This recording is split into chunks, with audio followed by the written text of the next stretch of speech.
আসসালামু আলাইকুম সবাইকে। আজকে আমি কথা বলবো হাজী মোহাম্মদ দানিশ বিজ্ঞান ও প্রযুক্তি বিশ্ববিদ্যালয়ের কৃষি অনুষদ সম্পর্কে। এই অনুষদে রয়েছে মোট ১১টি ডিপার্টমেন্ট। ডিপার্টমেন্টগুলো হচ্ছে department of agronomy, department of horticulture, department of soil science, department of entomology, department of plant pathology, department of genetics and plant breeding, department of crop physiology and ecology,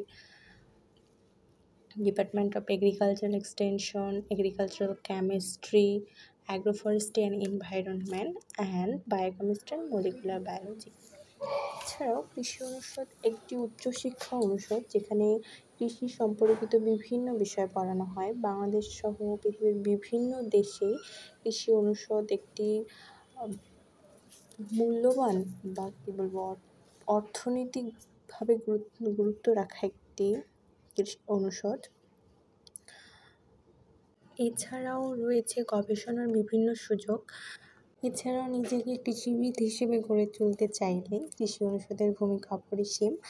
তোমরা যারা ২৪-২৫ শিক্ষাবর্ষে এই ইউনিটে হাজী মোহাম্মদ দানিশে পরীক্ষা দিবে তাদের কৃষি অনুষদে স্বাগতম। Thank you.